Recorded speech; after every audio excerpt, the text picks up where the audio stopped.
when a parent realizes that there's something wrong with their child, the first thing they do is they go to a pediatrician. They tell the pediatrician, listen, my child is not doing the certain developmental steps.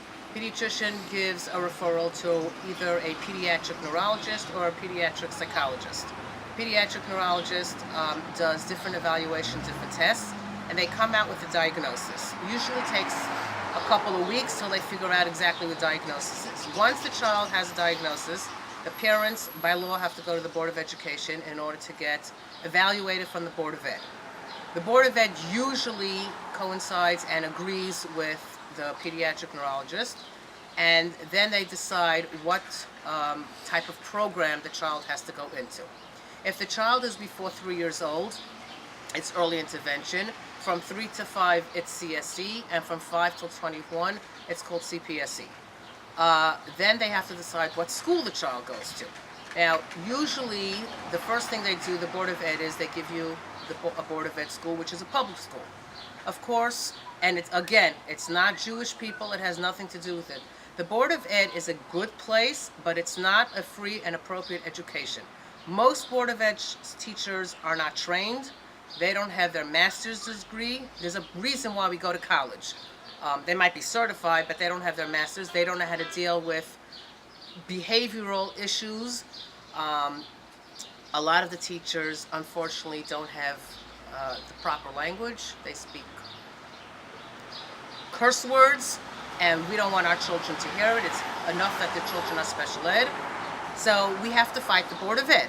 We have to go to an impartial hearing, and we have to fight them and explain why the Board of Ed, the public school, is not covered for our child. This takes 3 to 6 months. We have an impartial hearing. We have to pay a lot of money to our lawyer and sit with the Board of Education lawyers and our lawyers. It's a three-step process.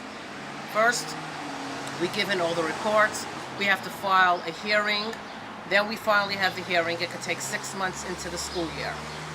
Then it's the Board of Ed's turn.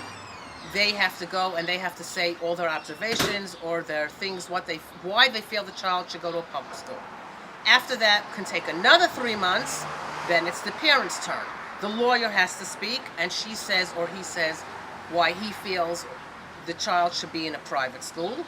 And then the last thing is the parent. The parent has to say why he feels that the child should be in a school. This can take over a year. Meanwhile, the school is waiting for the money. The school, it's not fair for the school to wait around. Most of the schools cost $75,000 to $80,000.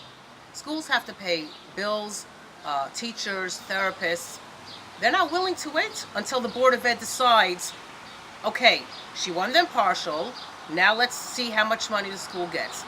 After the parent wins the impartial, it could take another 3 months until we get an answer, and then another 3 months until we get the check. I'm waiting for my son's school to be paid from the 7th grade. He's going into the 10th grade. Why do we parents have to wait around? Now it's $80,000 1 year. Could you imagine if you have 2 or 3 special ed children? It's $80,000 times 3 every single year. I guess my children don't have to eat or sleep. I don't have to have shelter. This is absurd. Why can't it be like we want to pass the law? 90 days. You have 90 days to decide. If they won the impartial, how much money is allotted to the school? Give the school a check. Are there parents who are not sending their kids to schools because they just don't have the money for lawyers or for the school?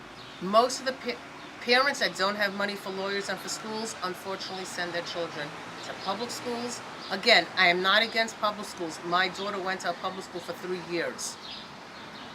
But the public school is not able to take care of these children. It's true, if you have a severely autistic child or a Down syndrome child, public school might be the answer. But if your child is a little bit able to do something, even a nonverbal child, why should you send your child to such a school? The point is that we want to get our child to excel and progress as much as possible. In the public school, they won't.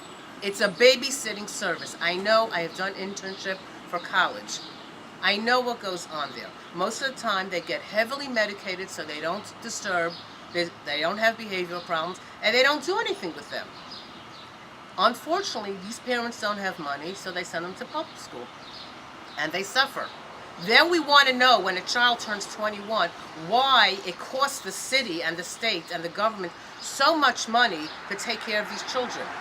Because they all have to be put into homes, which costs money, and you have to take care of them, and you have to pay for their insurance, because they could have gone to a regular private school and at 21 be able to get a job, a minimal type of job, but able to get a job, and then be self-sufficient.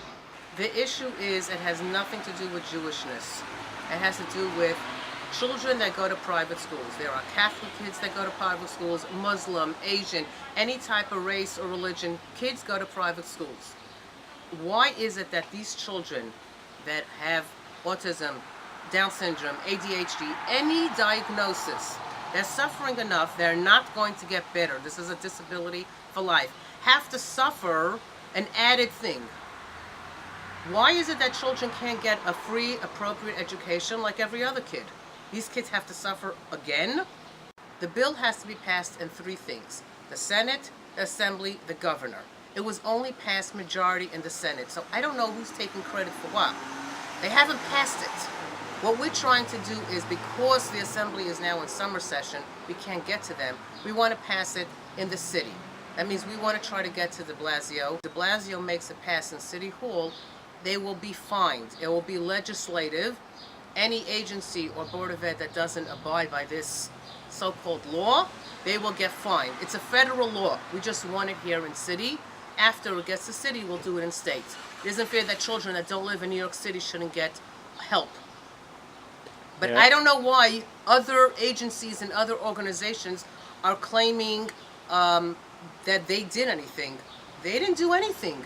Simcha Felder, Jeff Leb, Dr. Lichtman, Ellie Hagler from the OU Yachad worked very hard to get this done. The children from IVDU went down, the autistic children from IVDU went down. They showed the senators what autism, what special needs is. How do you feel Mayor de Blasio is handling the situation? The truth is that when he started with his primary and I was doing the phone banks, I asked him this question: what are you going to do about special ed? And he was extremely forthright, and he said, you know what, Miriam, I don't know too much about it. I feel that he is extremely open-minded and he will help. We just have to sit down with him. All special ed kids, autistic or not, really need the support